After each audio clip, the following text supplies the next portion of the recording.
ኤርሚስቲ ስለ መንፈስ ቅዱስ ንገረኝ፣ ስለ ጰራቅሊጦስ። ከጌም በኋላ ነው ወይስ አሁን ጌሙን እናቋርጠው? እንደዛ ስለማላረግ ነው። ጌም የተጫወኩ አላወራም። ስለ ይቻላል፣ አቋርጠው። ተባረክና። እሺ አወራን በኋላ ጌም እንጫወታለን ስለ መንፈስ ቅዱስ። እሺ ደስ ይለኛል። እዛ ጋር መዝሙር አለብኝ። መንፈስ ቅዱስ መንፈስ ቅዱስ አዝናኝ መንፈስ ቅዱስ መንፈስ ቅዱስ አቅሜ እሺ እንዳልከኝ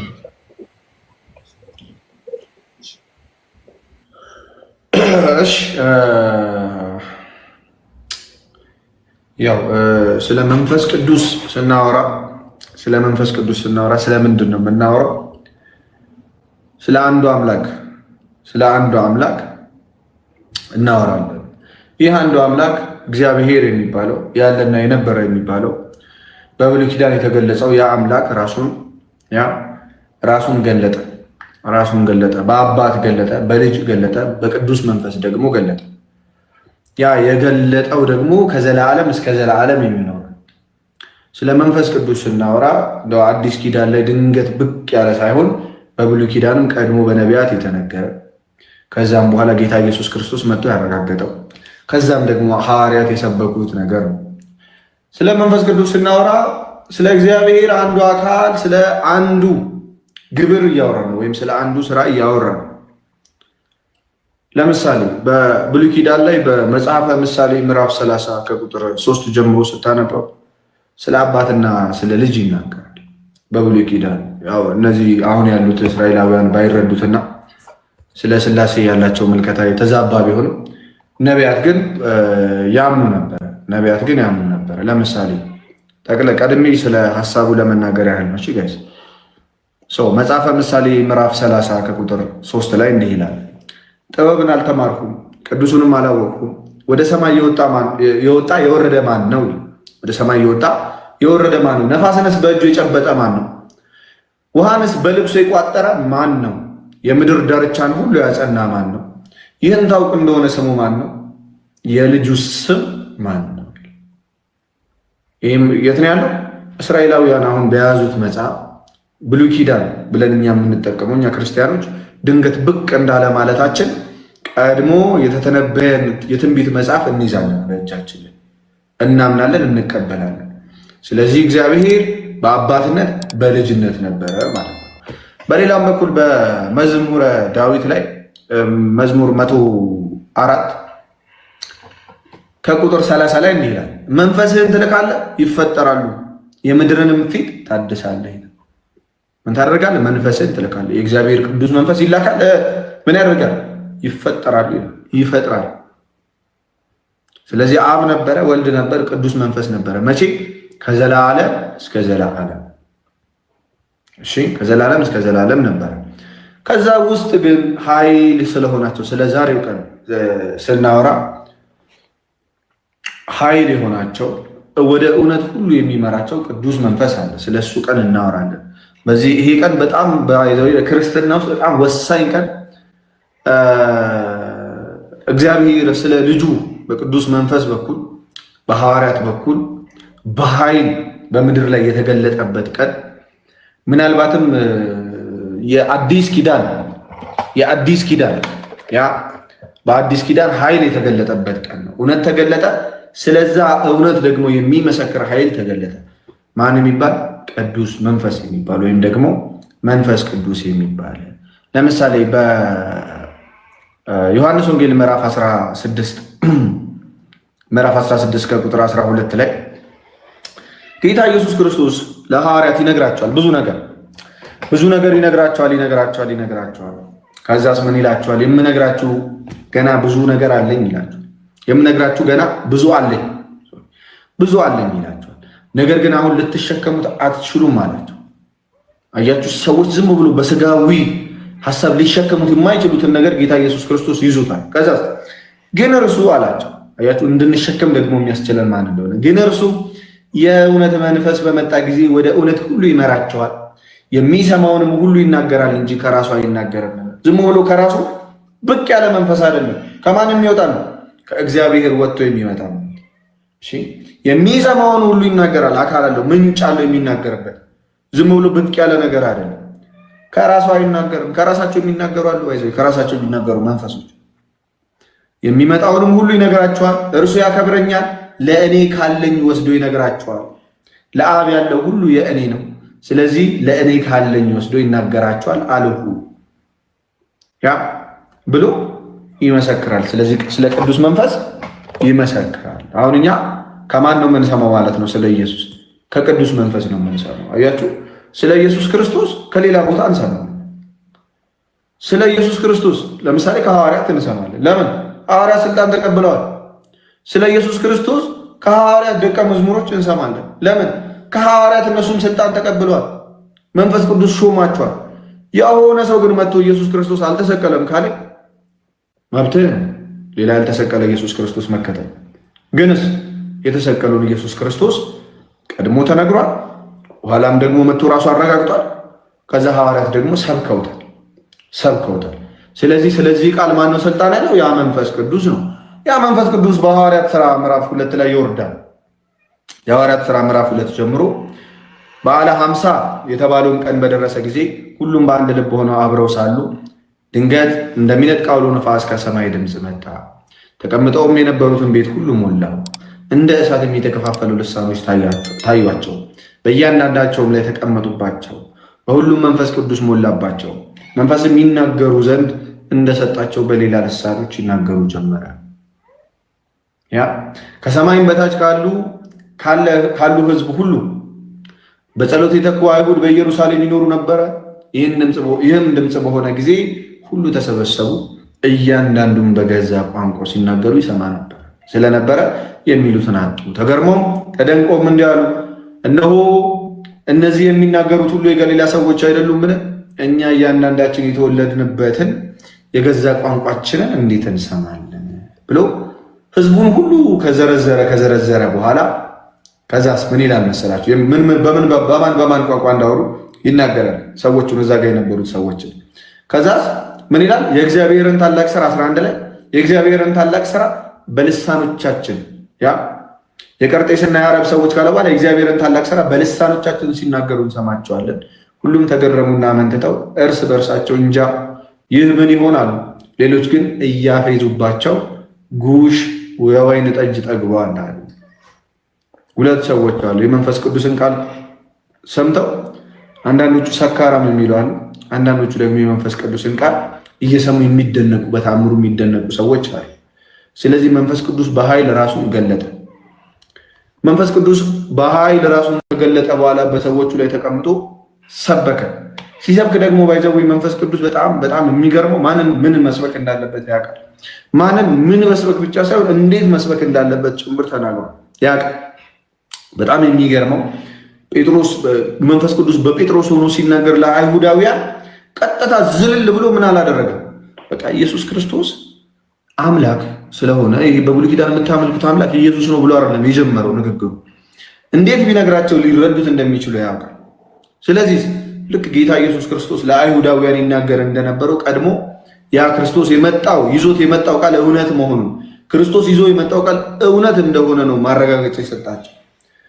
እንዲህ ይላል። ነገር ግን ጴጥሮስ ከ11 ጋር ቆመ፣ ድምፁን ከፍ አድርጎ እንዲህ ሲል ተናገራቸው። አይሁድ በኢየሩሳሌምም የምትኖሩ ሁላችሁ ይህ በእናንተ ዘንድ የታወቀ ይሁን፣ ቃሎቼንም አድምጡ። ለእናንተ እንደመሰላችሁ እነዚህ የሰከሩ አይደሉም፣ ከቀኑ 3ኛ ሰዓት ነውና። ነገር ግን ይህ በነቢዩ ኢዩኤል የተባለው ነው። እግዚአብሔር ይላል በመጨረሻው ቀን እንዲህ ይሆናል፣ ሥጋ በለበሰው ሁሉ ላይ ከመንፈስ ያፈሳለሁ። ወንዶችና ሴቶች ልጆች ትንቢት ይናገራሉ፣ ጎበዞቻችሁም ራእይ ያያሉ፣ ሽማግሌዎችም ሕልም ያያሉ። ደግሞም በዚያች ወራት በወንዶችና በሴቶች ባሪያዎቼ ላይ ከመንፈስ ያፈሳለሁ፣ ትንቢትም ይናገራሉ። ድንቆችን በላይ በሰማይ ምልክትንም በታች በምድር እሰጣለሁ። ደምም እሳትም የጢስ ጭጋግም ይሆናል። ታላቅ የሆነ የተሰማም የጌታ ቀን ሳይመጣ ፀሐይ ወደ ጨለማ ጨረቃም ወደ ደም ይለወጣሉ። የጌታን ስም የሚጠራም ሁሉ ይድናል። የእስራኤልም ሰዎች ይህንን ቃል ሰሙ። ራሳችሁንም የእስራኤልም ልጆች ይህንን ቃል ስሙ። የእስራኤል ልጆች ይህንን ቃል ስሙ። የእስራኤል ሰዎች ሆይ ይህንን ቃል ስሙ። ራሳችሁ እንደምታውቁ የናዝሬቱ ኢየሱስ እግዚአብሔር፣ አያችሁ ጅማሬው እግዚአብሔር ከትንቢት ጀመረላቸው ስለሚያውቁ መጽሐፉ እግዚአብሔር በመካከላችሁ በእርሱ በኩል ባደረገው እግዚአብሔር በማን በኩል በክርስቶስ በኩል ባደረገው ተአምራትና በድንቆች በምልክቶችም ከእግዚአብሔር ዘንድ ለእናንተ የተገለጠ ምንድን ነበር አላቸው? ሰው ነበረ። እርሱንም በእግዚአብሔር በተወሰነው ሐሳቡና በቀደመው እውቀቱ ተሰጥቶ በአመፀኞች እጅ ሰቅላችሁ ገደላችሁት። ሰው ነበረ፣ ሰቅላችሁ ገደላችሁት። እሺ ቀጠለ። እግዚአብሔር ግን የሞትን ጣር አጥፍቶ አስነሳው፣ ሞት ይይዘው ዘንድ አልቻለምና። ከዛስ ትንቢት ይነግራቸዋል። ዳዊት ስለ እርሱ እንዲህ ይላልና ጌታን ሁል ጊዜ በፊት ያየሁት እንዳልታወቅ በቀኜ ነውና፣ ስለዚህ ልቤን ደስ አለው፣ ልሳኔም ሐሴት አደረገ። ደግሞም ሥጋዬ በተስፋ ያድራል፣ ነፍሴን በሲኦል አትተዋትምና። ቅዱስህንም መበስበስ ያይ ዘንድ አትሰጠውም። የሕይወትን መንገድ አሳወቅኸኝ፣ ከፊት ጋር ደስታን ትሞላብኛለህ። ወንድሞች ሆይ ስለ አባቶች አለቃ ስለ ዳዊት እንደሞተም እንደተቀበረም ለእናንተ በግልጥ እናገር ዘንድ ፍቀዱልኝ። መቃብሩም እስከዛሬ በእኛ ዘንድ ነው። ይህንን መነግራችሁ ባይዘው እንዴት ወንጌልን ይሰብክ እንደነበር ላስረዳችሁ ነው። በጣም ከይቅርታ ጋር ይሄ ነው እንዳረዘምኩት ንባቡ፣ ግን ወንጌልን ለአይሁድ እንዴት እንዲሰብካቸው እንደነበረ ከዛ ነቢይ ስለሆነ ከወገቡም ፍሬ በዙፋኑ ያስቀምጥ ዘንድ እግዚአብሔር መሐላ እንደማለለት ስላወቀ ስለ ክርስቶስ ትንሣኤ አስቀድሞ አይቶ ነፍሱን በሲኦል እንዳልቀረች ሥጋውን መበስበስን እንዳላየ ተናገረ። ይህንን ኢየሱስ እግዚአብሔር አስነሳው። ለዚህም ነገር እኛ ሁላችን ምስክሮች ነን። ስለዚህ በእግዚአብሔር ቀኝ ከፍ ከፍ ብሎና የመንፈስ ቅዱስን የተስፋ ቃል ከአብ ተቀብሎ ይህን እናንተ አሁን የምታዩትና የምትሰሙት አፈሰሰው። ዳዊት ወደ ሰማያት አልወጣምና፣ ነገር ግን እርሱ አለ ጌታዬን ጠላቶችን የእግር መረገጫ እስካደርግ ድረስ እንግዲህ ይህ እናንተ የሰቀላችሁት ኢየሱስን እግዚአብሔር ጌታ ክርስቶስም እንዳደረገው የእስራኤል ወገን ሁሉ በእርግጥ ይወቅ አለ። ይህንን በሰሙ ጊዜ ልባቸው ተነካ። ጴጥሮስና ሌሎችም ሐዋርያት ወንድሞች ሆይ ምን እናርግ ብለው አሏቸው። አያችሁ፣ በመንፈስ ቅዱስ ሲነኩ ምን አሏቸው? ምን እናርግ ብለው አሏቸው። ጴጥሮስም ንስሐ ግቡ፣ ኃጢአታችሁ የሚሰረይ ዘንድ እያንዳንዳችሁ በኢየሱስ ክርስቶስ ስም ተጠመቁ፣ የመንፈስ ቅዱስ ስጦታን ትቀበላላችሁ አለ። ይሄ መንፈስ ቅዱስ ከወረደ በኋላ የመጀመሪያ ወንጌል ነው። የሐዋርያት ሥራ ላይ መንፈስ ቅዱስ በኃይል ከወረደ በኋላ የመጀመሪያ ወንጌል ነው መጽሐፍ ቅዱስ ላይ የተጠቀሰው። ስለዚህ ለአይሁዳውያን ልክ እንደ አይሁዳውያን አድርጎ ይነግራቸው ነበር። በጣም ነው የሚገርመው። እና ክርስቶስን ከምንነቱ ጀምሮ እውነት መሆኑን ከተናገራቸው በኋላ ምን ማድረግ እንዳለባቸው ደግሞ ይነግራቸዋል። ስለዚህ መንፈስ ቅዱስ ምን የሚያደርግ ነው? ወደ እውነት ሁሉ የሚመራ ነው። ስለ ክርስቶስ የሚመሰክር ነው። ስለ ክርስቶስ ሲመሰክር ደግሞ በተመረጡ ሰዎች ላይ ይቀመጣል። ክርስቶስ በመረጣቸው ሰዎች ላይ ይቀመጣል። ያ ክርስቶስ የመረጣቸው ሰዎች ደግሞ ፕሪች በሚያደርጉ ሰዓት ልባቸው ክፍት ወደ ሆነው ሁሉ ይገባና ምን ያደርጋል? ያን ቃል እንዲሰምጥ እንዲቀበሉት ያደርጋል። በሌሎችም ቦታ ተገልጿል። ይህ መንፈስ ቅዱስ በልሳን እንድንናገር የሚያደርግ ኃይል ነው። የሐዋርያትን ልሳን ማለት ነው። ሐዋርያት የሚናገሩትን ልሳን ለምን ወደ ዓለም ሁሉ ሂዱ አላቸው። ለምሳሌ ጌታ ኢየሱስ ወንጌልን ለፍጥረት ሁሉ ስበኩ አላቸው። ከዛስ ወንጌልን ለፍጥረት ሁሉ ሲሰብኩ በምንኛ ይሰብካሉ? በአማርኛ፣ በኦሮምኛ፣ በትግረኛ አይደለም፣ በልሳን ይሰብካሉ። ያ ልሳን ደግሞ ምን የሚያደርግ ነው? ከሰው ሁሉ የሰው ሁሉ የሚናገረውን ቋንቋ እንዲችሉ የሚያደርግ መንፈስ ኃይል ነው። ይሄ አዲስ ቋንቋ ተብሎ በመጽሐፍ ቅዱስ ላይ ተገልጠዋል።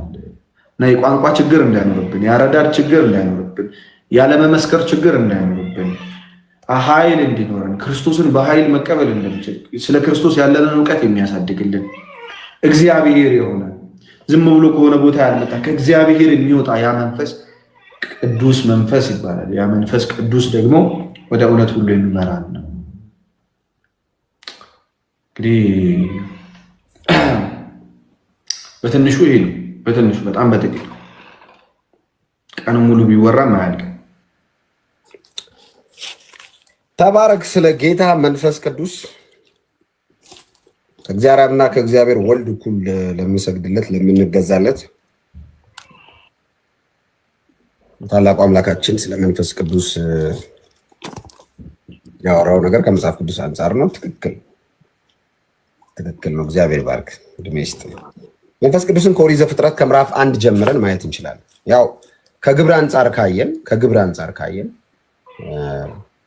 ለምሳሌ እንደ አንድ ወንጌላዊ አማኝ ህብረት ውስጥ እንዳለ ሰው እግዚአብሔር አብ በልጁ በኢየሱስ ክርስቶስ በኩል ኃጢአትን እንደቀጣ ኢየሱስ ክርስቶስ ስጋ ለብሶ በመካከላችን ተገኝቶ እኛን መስሎ በፈጠረው ዓለም ላይ የፈጠረውን ስጋ ለብሶ ያድነን እንደመጣ በመስቀል ላይ ሞቶ የሞትን ጣር እንዳጠፋ ለብዙዎች ኃጢአት ደሙን እንዳፈሰሰ የዚህ የክርስቶስ ኢየሱስ የመስቀል ስራ ወንጌል ሕያውና እውነተኛ ምስክር መንፈስ ቅዱስ ሆነ። አማምን ሰው ነው። መንፈስ ቅዱስ የክርስቶስ ኢየሱስ እውነተኛና ትክክለኛ ምስክር ነው። አሁን አንዳንድ ጊዜ ወንጌል ስለሰበከን አይደለም ሰዎች የሚድኑት፣ በመንፈስ ቅዱስ በኩል ስለተሰበከ ነው ሰው የሚድነው። ምክንያቱም ሰው በመንፈስ ቅዱስ ካልሆነ የክርስቶስ ኢየሱስ ወንጌል ሊበራለት እንደማይችል ጳውሎስ ይናገራል። አለመብራት ብቻ አይደለም ኢየሱስ ጌታ ነው ማለት አይችልም። መንፈስ ቅዱስ የክርስቶስ ኢየሱስ ትክክለኛ ምስክር ነው። ቀደም አንተ የጠቀስከው አንድ የመጽሐፍ ቅዱስ ክፍል አለ። ትክክለኛ የመጽሐፍ ቅዱስ ክፍል ዮሐንስ ወንጌል ምዕራፍ 16 ላይ በጣም እምወደው ክፍል፣ ሁሌም ባነበብ ቁጥር በጣም ደስ የሚለኝ እሱ ክፍል እና ጌታ መንፈስ ቅዱስን ይበልጥ ደግሞ ቅርባችን እንደሆነ ነው የሚናገረው እና እንደዚህ ይላል። ጌታ ራሱ ነው ያወራው እና ከስንት ጀምሮ ላንብብ መሰለህ? ከ6 ጀምሮ ላንብብ። ነገር ግን ይህን ስለተናገርኳችሁ ሐዘን በልባችሁ ሞልቷል። እኔ ግን እውነት እነግራችኋለሁ፣ እኔ እንድሄድ ይሻላችኋል አለ ጌታ ኢየሱስ ለደቀ መዛሙርቱ ነው የሚለው። እኔ እሄዳለሁ፣ መሄድ ብቻ ሳይሆን ይሻላልም ጭምር። እኔ ብሄድ ይሻላል አላቸውና እኔ ባልሄድ አጽናኙ ወደ እናንተ አይመጣም። እኔ ብሄድ ግን እርሱን እልክላችኋለሁ። እርሱ መጥቶ ስለ ኃጢአት፣ ስለ ጽድቅ፣ ስለ ፍርድም ዓለምን ይወቅሳል። አሁን የመንፈስ ቅዱስ ከመጣ በኋላ የመጀመሪያው ስራው ምንድን ነው? ጌታችን ስለ መንፈስ ቅዱስ ያወራው ስለ ኃጢአት፣ ስለ ጽድቅና ስለ ፍርድ ዓለምን ይወቅሳል። ኃጢአት ምንድን ነው? ጌታ ራሱ ነው የሚያብራራው ይሄንን። እኔ ብሄድ ግን እርሱን እልክላችኋልና እርሱም መጥቶ ስለ ኃጢአት፣ ስለ ጽድቅም ስለ ፍርድም ዓለምን ይወቅሳልና ኃጢአት በእኔ ስለማያምኑ ነው። አሁን ኃጢአት ማለት የመጀመሪያው በጌታ በኢየሱስ ክርስቶስ አለማመን። ምክንያቱም የሰውን ልጅ ዘላለምም የሚቀይረውም ዘላለምን ሽፍት የሚያደርገውም በክርስቶስ ኢየሱስ ማመን አለማመን። ማመን የዘላለም ሕይወት አለው፣ አለማመን ወደ ፍርድ ይነዳል። ስለዚህ ይሄንን የሚወቅሰው ይሄንን የሚነግረው ማን ነው? መንፈስ ቅዱስ ነው ማለት ነው። የእግዚአብሔር መንፈስ ያ ክቡሩ መንፈስ በእኛ በኃጢአተኞች ውስጥ ያደረው የክርስቶስ ኢየሱስን ደም አይቶ ነው ባይዘው እንጂ እኛ ፐርፌክት ሆነን አይደለም። መንፈስ ቅዱስ እጅግ ጄኒው ነው፣ በጣም ንጹህ ነው፣ በጣም ጻድቅ ነው። ከአብና ከወልድ እኩል ቅድስናው ፐርፌክት ነው።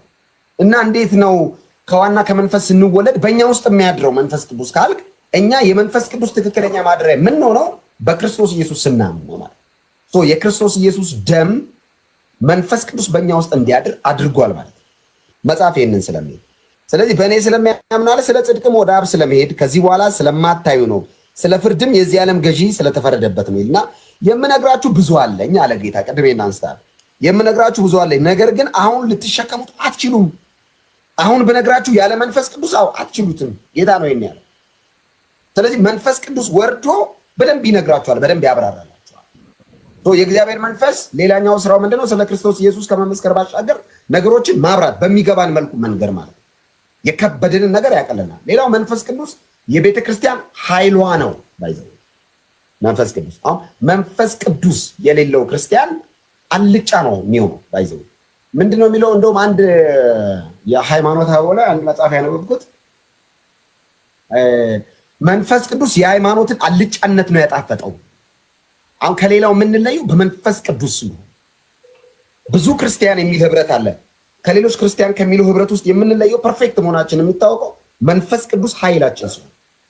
ምክንያቱም ሰባቱንም አብያተ ክርስቲያናት በራዕየ ዮሐንስ የተጠቀሱትን የሰባቱንም አብያተ ክርስቲያናት ነው ካየ በመንፈስ ቅዱስ የሆነችው አብያተ ክርስቲያን ጉልበቷ ኃይሏ መንፈስ ቅዱስ ነው፣ ራስ ኢየሱስ ነው። ስለዚህ የዚህን የኢየሱስ ክርስቶስን ራሱን የሆነውን ኢየሱስን የማዕዘን ራስ የሆነውን ኢየሱስን ለመግለጥ የቤተ ክርስቲያን አካላቶች ምክንያቱም የሲኦል ደጆች አያናውጡም ስለሚል ወደ ሲኦል ወደ ከተማ በሄዱ ቁጥር አሸንፈው ማርከው የሚመጡት በመንፈስ ቅዱስ ነው። አሁን ዝም ብሎ የሆነ ሰው ኢየሱስ ጌታ ነው ኢየሱስ ጌታ ነው በመንፈስ ሲሆን ሰዎች ጋር አልፈው የመንካት አቅም አለ። አሁን የኢየሱስ ጌትነት በሽምደዳ አይደለም፣ በህይወት በመንፈስ ቅዱስ ነው የሚሰበከው። ለዛ ነው ብዙ ሰው ማለት እየፈለገ ኢየሱስ ጌታ ነው ማይለው መንፈስ ቅዱስ ስላላገዘው። ኢየሱስ ጌታ ነው በል ሲባል እኔ አላውቀውም እንዴ ምናምን የሚለው ለማለት የሚያንቀው ነው። እኔ ከራስ ጋር እንዳታያይዝ ለማለት የሚያንቀው መንፈስ ቅዱስ ስለሌለ ነው አብሮ። ምክንያቱም ሰው በመንፈስ ሲሆን ብቻ ነው ኢየሱስ ጌታ እንደሆነ የሚመሰክረው። ስለዚህ መንፈስ ቅዱስ የክርስቶስ ኢየሱስ ያው ምስክር ነው። ሌላው መንፈስ ቅዱስን ስናስብ ስጦታዎችን እናስባለን። የቤተ ክርስቲያን ስጦታ ይሰጣል መንፈስ ቅዱስ ብዙ ስጦታዎች፣ ትንቢት የመናገር ስጦታ፣ የልሳን ስጦታ፣ የፈውስ አገልግሎት፣ ብዙዎችን ስጦታዎች እግዚአብሔር በመንፈስ ቅዱስ በኩል ለቤተ ክርስቲያን አፍስሷል። ስለዚህ መንፈስ ቅዱስ በክርስቶስ ኢየሱስ ለሚያምኑት አንደኛ በዚህ ዓለም ቤተክርስቲያን ስትኖር ጋርድ ሆና ፕሮቴክትድ ሆና የምትኖረው በመንፈስ ቅዱስ። መንፈስ ቅዱስ ነው ቤተክርስቲያንን የሚጠብቃት ጋርድ የሚያደርጋት። ስለዚህ የቤተክርስቲያን ኃይሏ ነው፣ ጉልበቷ ነው፣ የኃይል ምንጯ ነው መንፈስ ቅዱስ። ስለዚህ መንፈስ ቅዱስን ለታጠቀች ለያዘች ቤተክርስቲያን የሲኦል ደጆች አያናውጧትም ማለት በመንፈስ ቅዱስ ጥበቃ ውስጥ ስላለች ነው። ስለዚህ መንፈስ ቅዱስ አንደኛ ያጽናናል። ሌላው አጽናኝ መንፈስ ነው። አጽናኝ መንፈስ ነው የእግዚአብሔር መንፈስ። ሁለተኛ ክርስቲያኖችን የግራ መንገዳቸውን በቀኝ ይመራል። ሲስቱ ይመልሳቸዋል፣ ይወቅሳቸዋል፣ ስለ ኃጢአት ይወቅሳል ብሏል ቅድም ራሱ ጌታ ኢየሱስ ክርስቶስ። ስለዚህ ይሄ ከእግዚአብሔር አብና ከእግዚአብሔር ወልድ እኩል የምንሰግድለት፣ የምንገዛለት፣ የምንንበረከክለት እግዚአብሔር መንፈስ ቅዱስ በክርስቶስ ኢየሱስ ከመስቀል ስራ በኋላ መንፈሴን ሁሉ በኋለኛው ዘመን በስጋ ለባሽ ሁሉ አፈሳለሁ የተባለው ትንቢት ይፈጸም ዘንድ ጌታ መንፈስ ቅዱስ ወርዶልናል ማለት ነው። ስለዚህ መንፈስ ቅዱስ ለቤተ ክርስቲያን ኃይሏ ነው። ኃይልም ደግሞ መቀበል እንዳለብን መጽሐፍ ቅዱስ ይናገራል። ኃይልን ሳትቀበሉ ነው የሚለው ከኢየሩሳሌም አትውጡ ተብሏል። ስለዚህ ኃይል ተቀብለን ነው ይህንን ዓለምና የዚህን ዓለም ሲስተም የዚህን ዓለም ትግል የምናሸንፈው በመንፈስ ቅዱስ ነው። መንፈስ ቅዱስ ያበረታው፣ መንፈስ ቅዱስ የያዘው፣ መንፈስ ቅዱስ ያጽናናው ሰው ብርቱ ሆኖ ይቀጥላል ማለት ነው። ከሀዘንም ጭምር ያጽናናል፣ ከልብ ስብራት ያጽናናል። እና ክርስቲያኖች በዚህ ዓለም ላይ ሲኖሩ በመንፈስ ቅዱስ ኃይል መኖር እንዳለባቸው፣ መንፈስ ቅዱስ ደግሞ የቤተክርስቲያን ኃይሏ እንደሆነ ጌታ ኢየሱስ ክርስቶስ ለማንም ሰጥቶን አይደለም ሄደው ለመንፈስ ቅዱስ ነው ራሱ ነው የተናገረው። እኔ ብሄድ ይሻላል፣ አጽናኙ ይመጣል። ያ አጽናኝ መንፈስ ቅዱስ ደፋር ያደርጋል። ጴጥሮስ አላቅህም ያለውን ኢየሱስ እናንተ የሰቀላችሁት ብሎ የሰበከው መንፈስ ቅዱስን ሲሞላ፣ ጴጥሮስ የተጠራጠረውን ኢየሱስ፣ ጴጥሮስ በገረድ ፊት 3 ጊዜ ካደውን ኢየሱስ ተዘቅዝቆ ለመሰቀል ለዚህ ወንጌል ለመሞት የተዘጋጀው መንፈስ ቅዱስ አይደለም። መንፈስ ቅዱስን ያልተቀበለው ጴጥሮስና የተቀበለው ጴጥሮስ ይለያያል። በአንድ ጊዜ 3000 ሰው ወደ ጌታ መንግስት ያመጣው ጴጥሮስ በመንፈስ ቅዱስ ኃይል ሰብኮ። አየህ፣ መንፈስ ቅዱስ የድፍረት መንፈስም ጭምር ነው። በክርስቶስ ኢየሱስ ጉዳይ ላይ ጨካኝ ነው የሚያደርገው። ሞት እንኳን ከፊት ቢኖር ኢየሱስ ጌታ ነው የምትለው መንፈስን ስትሞላ የፍርሃትን መንፈስ ከውስጥ ያወጣል። ደፋር ነው የምትሆነው። በኢየሱስ ጉዳይ ደፋር ነው የምትሆነው። ምንም ነገር ቢደረደር ከፊት በውስጥ ያለው የእግዚአብሔር መንፈስ ደፋር ነው የሚያደርገው። ኢየሱስ ጌታ እና ይሄ መንፈስ ቅዱስ ነው ዛሬ ደፋር የሚያደርገን። ያግዛል ደግሞ በድካም ሁሉ ነው የሚለው አይደል? መንፈስ በድካም ሁሉ ነው የሚለው። ይሄ መንፈስ ያግዛል፣ ስንደክም ያግዛል፣ ስንወድቅ ያበረታናል፣ አይዟችሁ ይለናል፣ ያጽናናናል። ምክንያቱም ይሄ ዓለም ታውቃለህ ኤርሚ፣ ለክርስቲያን የሚል ስም ለተቀበሉ በክርስቶስ ኢየሱስ ላመነው ይሄ ዓለም አይሆንም። እንኳን ለኛ ለኢየሱስ አልሆነም። ይሄ ዓለም ኢየሱስ ጀርባውን ሰጥቶ ነው እንደዚህ የጨረሰው። ለዓለም ሁሉ ጀርባውን ሰጥቶ መስቀሉን ተሸክሞ ሄዶ ነው የጨረሰው። እኔ አሁን መስቀሉን ተሸክሞ ይከተለኝ ምን ማለት መሰል? መስቀል የተሸከመ ሰው ፍጻሜው ሞት ነው። ባይዘው ሲጀመር መስቀል ይዘህ ንግስና አጠብቅም፣ መሰቀል ነው። ስለዚህ መስቀላችንን ተሸክመናል፣ ለዓለም ጀርባችንን እንሰጣለን። ለዓለም ጀርባ ሰጠን ስንጓዝ ጀርባ የሰጠንላት ዓለም ዝም አትልህም። በተቻለ መጠን የያዝከውን መስቀል ነው የምታስጥልህ በብዙ ጉዳይ። ስለዚህ ጨክነ ይህንን ጉዞ የምትጨርሰው ኢየሱስ ጨርሶታል። ጨክነ አንተ የምትጨርሰው ክርስትናን በመንፈስ ቅዱስ አይደል? ጨክነ ክብር ለመንፈስ ቅዱስ። ጨክነ የምንጨርሰው በመንፈስ ቅዱስ አይደል? ስለዚህ መንፈስ ቅዱስ ብርታታችን ነው፣ የርስት መያዣችንም ጭምር ነው ይላል ጳውሎስ። የርስት መያዣችን አሁን ኢየሱስ ጌታ ነው ሲባል እርግጠኛ የሆነው በመንፈስ ቅዱስ ነው። ለምሳሌ እርሚ አሁን አንዳንድ ሰዎች እኔ ይጠይቁኛል ከክርስቲያን ውጭ ያሉ ሰው ኢየሱስ ጌታ እንዴት አወክ ምናምን ይሏል። የእናንተ አምላክ በልቶ ጠጥቶ እዚህ ምድር ላይ ኢየሱስ ጌታ ነው የሚለው ነገር ያረጋግጠልኝ መንፈስ ቅዱስ። ቆንጆ ሰባኪዎች ሰብከውኝ አይደለም የክርስቶስ ኢየሱስን ጌታነት ያመንኩት እኔ። በጣም አሪፍ ወንጌል የሚችሉ ሰዎች ተናግረውኝ አይደለም፣ መንፈስ ቅዱስ ነው የመሰከረልኝ። ስለዚህ ኢየሱስ ክርስቶስ ያው ልቤ ውስጥ ያተመው መንፈስ ቅዱስ። ስለዚህ ይሄንን መንፈስ ቅዱስ ለዓለማዊ ሰው አብራራ ብትል መጽሐፍ ምንድነው ያለው? ዓለም አያውቀውም አለ ጌታ ኢየሱስ ክርስቶስ ራሱ። ስለዚህ አንድ ዓለማዊ ሰው መንፈስ ቅዱስ ነው የገለጠልኝ ይሄንን መንፈስ ቅዱስ ምንድን ነው የሚለው ዓለማዊ መጽሐፍ ሲናገር ራሱ ኢየሱስ ዓለም አያውቀውም ይሄንን። ስለዚህ ለሆነ ዓለማዊ ቁጭ ብዬ ስለ መንፈስ ቅዱስ አልታገልም። ገብቶሃል? መጽሐፍ የሚለውን ትነግራለህ። መንፈስ ቅዱስ ራሱ እንዲያገኘው መጸለይ ነው። ስለዚህ ክብር ለመንፈስ ቅዱስ ይሁን። ጰራቅሊጦስ መንፈስ ቅዱስ እንግዲህ የወረደበትን በዓል ይከበራል አይደል? እና መንፈስ ቅዱስ ኃይላችን ስለሆነ፣ ጉልበታችን ስለሆነ፣ ብርታታችን ስለሆነ ድካም በሞላው ዓለም ላይ እንድናሸንፍ ስለሚያግዘን እስከ መጨረሻ ጨክነን እንድንሄድ ደግሞ ጉልበት ስለሚሰጠን ክብር ለመንፈስ ቅዱስ ይሁን። እንሰግድለታለን፣ ከአብና ከወልድ እኩል እንገዛለታለን። እግዚአብሔር መንፈስ የእውነት መንፈስ ነው፣ የሚያጽናና መንፈስ ነው፣ የርስት መያዣችን ነው። ጌታ መንፈስ ቅዱስ ሁላችንንም የክርስቶስ ኢየሱስን ጌትነት አውቀን በእርሱ እንመላለስ ዘንድ እውነት ብርሃኑን ያብራልን። በጣም ደስ ብሎኛል ስላወራን። ቀጣይ ደግሞ ደስ ብሎኛል እንዳልክ አንዳንድ ነገሮች ለመናገር ያህል አሁን ልክ አፕሪሼት ላይክ በቃ የምትናገረው ነገር እኔ አፕሪሼት አደርጋለሁ። እንዳልካቸው ሰው ስለ ጌታ ሲመሰክር ስለ ጌታው ባይዘው ስለ ጌታው ብቻ ሳይሆን ስለ ጌታው ራሱ ነው። አንድ ሰው ታውቃለህ፣ እኔ ፐርሰናሊ አንድ ሙስሊም መጥቶ ስለ ጌታው የሆነ ነገር ሲናገር ጆሮዬ ክፍት ነው የሚሆነው።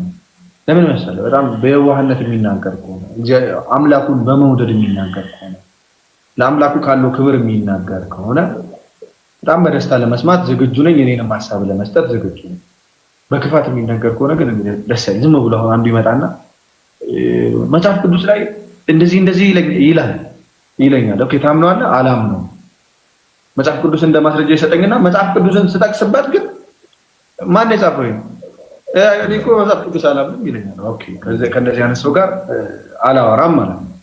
ቀድሞ ኢየሱስ ነብይ ነው ካለኝ በኋላ ኦኬ ማን ነው ነብይ ነው ያለህ ካልኩት በኋላ ከዛ መጽሐፍ ቅዱስ አንድ ጊዜ ጠቅሶ ኦኬ መጽሐፍ ቅዱስን ከጠቀስክ ብዬ መጽሐፍ ቅዱስን ስጠቅስ ከዛ በኋላ ይሄ ወገቤን ራሴን የሚል ሰው ጋር አላወራም። መጽሐፍ ቅዱስን ወይ አትንካ፣ ከነካህ ደግሞ ተቀበል። የኢየሱስ ቃል መጽሐፍ ቅዱስ ላይ ስላለ ኢየሱስን ስበኩ የተባሉት ሐዋርያት ስለሆኑ የትም ሀገር ሰው አይደል ስበክ አልተባለም። ያለ ፈቃድ ያለ መንጃ ፈቃድ ስትነዱ እንደምትቀጡ ልክ እንደዛው ያለ ፈቃድ ነው አይዘው ኢየሱስ ሌላ ሰው መጥቶ ስለ ኢየሱስ የሚሰብክ ማለት ነው። ከየት እንደመጣ ማናውቅም። ባይዘው ስለ ኢየሱስ የሚነገረው ነገር ኤኒዌይስ ግን ምን አለ መሰለህ አንድ ነገር ለማጥራት ያህል እኛ አሁን ለምሳሌ ክርስቲያኖች ኦርቶዶክሶች ካየ ብዙ ጊዜ አንድ ፕሮቴስታንት ወይም ደግሞ ሌላ ሰው መጥቶ ኢየሱስ ጌታ ነው በሉ እስኪ ሲለን እስኪ በሉ የሚለን ማለት እንደው በጣም በፍቅርና በየዋህነት ነው የምንነግርህ። እሺ በጣም በፍቅር በጣም በክብር ጌታ በሚያውቅ እሺ በእንትንና አሁን ክርክር ፈልጌ ምናምን አለ እኔ የክርስቶስ ኢየሱስ ጌትነትን በተመለከተ ብትል ታተርፋለህ፣ ባትል ይጎልብሃል። እንደዛ ነው። እኔ ምልበት ሰዓት አለ ማለልበት ሰዓት ምልበት ሰዓት እኔ ግን ሁሌ ነው የምለው። እኔ አሁን ጠዋት ማታ ይላል ችግር የለም በል ካይንዳ የኔን አዳምጠኝ። አየህ የኔ ሐሳብ ዲስትራክት እኔ አሁን ኢየሱስ ጌታ ነው የምለው ለመሰክር ነው እንጂ አፌ ላይ ዝም ብሎ ለምዶብኝ አለ ለመሰክር ስለ አሁን ለምሳሌ አንድ ሰው በኢየሱስ ጌትነት የማያምን ሰው መጥቶ ስለ ኢየሱስ ጌትነት ጥያቄ ሲያነሳ እናገራለን። ሐዋርያት እንደዛ ነው ያደረጉት። ሐዋርያት እኮ ሰይፍ ተይዞባቸው እኮ ነው ኢየሱስ ጌታ ነው ያለው። ለምን መሰለ? በመንፈስ ካልሆነ በቀር የሚል ኢየሱስ ጌታ ነው እኮ። ለምሳሌ እንዳልከኝ ታውቃለህ፣ በስላሴ የማያምኑ ሰዎች ኢየሱስ ጌታ ነው እንደሚሉ ታውቃለህ። ስለዚህ የመንፈስ ቅዱስ አካልነት ታውቁ ኢየሱስ ጌታ ነው ግን ይላል። አያው በመንፈስ ካልሆነ ሲባል ምን ማለት ነው? ሰይፍ አለ ፊት ለፊታቸው። ቄሳር ጌታ ነው ይባላል። በዛ ሰዓት ንጉስ ይመለካል። ከዛ ፊት ለፊታቸው ሰይፍ ይዘው ኢየሱስ ጌታ ነው ማለት ያስገድላቸዋል። ስለዚህ በመንፈስ ቅዱስ ካልሆነ እንዴት ሰው ደግሞ ሞት ፊት ኢየሱስ ጌታ ነው ሊል ይችላል? አይችልም። ስለዚህ ማንም ሰው በመንፈስ ካልሆነ በስተቀር ምን አለ በመንፈስ ቅዱስ ካልሆነ ኢየሱስ ጌታ ነው ሊል ይችላል። ከዛ ቀጠል አድርጎ ግን እንደዛ ብቻ አይደለም የሚለው ኢየሱስ ጌታ እንደሆነ በልብህ ብታምን እግዚአብሔርም ከሙታን እንዳስነሳው በአፍህ ብትመሰክር ትድናለህ። አሁንም ኢየሱስ ጌታ ነው ብሎ የሚያምን ግን ደግሞ በአፉ የማይመሰክር አለ። ምን አይነት ሰው? ሞትን የሚፈራ በዛ ሰዓት ኢየሱስ ጌታ ነው የሚሉ ሰዎች እየተሳደዱ ልክ እንደነ ቅዱስ ጳውሎስ ይታረዳሉ፣ እንደነ ቅዱስ ጴጥሮስ ተዘግዝቀው ይሰቀላሉ፣ ይታሰራሉ፣ ይንገላታሉ። ኢየሱስ ጌታ ነው የሚለው ቃል ካመኑ በኋላ ግን ምን ያደርጋሉ? በአፋቸው ግን ለመመስከር ይፈራሉ። ስለዚህ ያ መንፈስ ቅዱስ በውስጣቸው አልተቀበሉትም፣ አልነገሰም ማለት ነው። ስለዚህ በልባቸው አምነው ግን በአፋቸው ካልመሰከሩ አይድኑም። ስለዚህ ከዚህ አንፃር ልክ ቅዱስ ጴጥሮስ ምን ብሎ ነው የጀመረው? ለአይሁዳውያን ሲል እናንተ የሰቀላችሁትን አለ አይደል? ከዛስ ከእግዚአብሔር የተላከ ምንድን ነበር? ሰው ብሎ አይደል የጀመረው? ልክ እነሱ በሚገባቸውና ሊረዱት በሚችሉት መንገድ ነው ወንጌልን ሲሰብክ ነበር። ከዛ አንፃር ኢየሱስ ክርስቶስ ጌታ ነው የሚባለው ከምን አንፃር ነው? ከምን አንፃር ነው? ሰዎችን ሊያሳምን ከሚችል ነገር አንፃር ነው። ወይም ደግሞ በሰዎች ፊት መከራን ለመቀበል የምትናገረው ቃል እንጂ ምን አይደለም። እስኪ በል ተብሎ ቼክ መደረግ መንፈስ ቅዱስ የለም እንትና የለም ተብሎ ሐዋርያትም አላስተማሩም እንደዚህ